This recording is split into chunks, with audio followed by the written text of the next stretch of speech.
ವೀಕ್ಷಕರ ದಿನಾಂಕ 14/2/2025 ಚಿತ್ರದುರ್ಗ ಜಿಲ್ಲೆ ಮೊಳಕಾಲ್ಮೂರು ತಾಲೂಕು ಕೆರೆಕೊಂಡಾಪುರ ಗ್ರಾಮದಲ್ಲಿ ಕಾಡಪ್ಪ ಎಂಬುವವರ ದನದ ದೊಡ್ಡಿಯಲ್ಲಿ ಕಟ್ಟಿದ್ದ 2 ಎತ್ತುಗಳನ್ನು ಗೋಕಳ್ಳರು ಕಳವು ಮಾಡಿದ್ದಾರೆಂದು ತಿಳಿದು ಬಂದಿದೆ.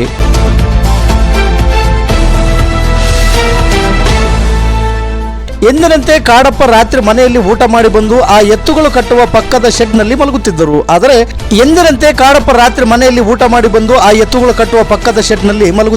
ಆದರೆ ಆ ರಾತ್ರಿ ಸುಸ್ತಾಗಿದೆ ಎಂದು ತಮ್ಮ ಮಗ ರವಿ ಎಂಬುವವರು ಬಂದು ಮಲಗಿದ್ದರು.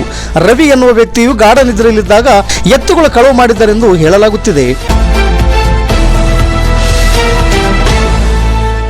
ರಾಂಪುರ ಕೆರೆಕೊಂಡಾಪುರ ರಸ್ತೆಯಲ್ಲಿ ತಡರಾತ್ರಿ ಸಂಚರಿಸುವ ಕೆಲವು ವಾಹನಗಳು ಸಿಸಿ ಕ್ಯಾಮೆರಾದಲ್ಲಿ ಸೆರೆಯಾಗಿದ್ದು ಅವುಗಳ ಮೇಲೆ ಅನುಮಾನ ವ್ಯಕ್ತವಾಗುತ್ತಿದೆ ಎಂದು ಗ್ರಾಮದ ಮುಖಂಡರು ಅಭಿಪ್ರಾಯ ವ್ಯಕ್ತಪಡಿಸಿದ್ದಾರೆ.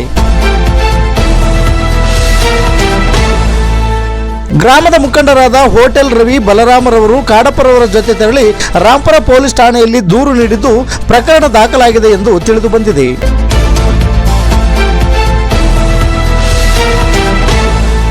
ವರದಿಗಾರರು ಸೋಮಶೇಖರ ಭಟ್ರಳ್ಳಿ. ಇದು ಗರುಡ ನ್ಯೂಸ್. ನಾನು ಮಲ್ಲೇಶ್ ಕಮತೂರು.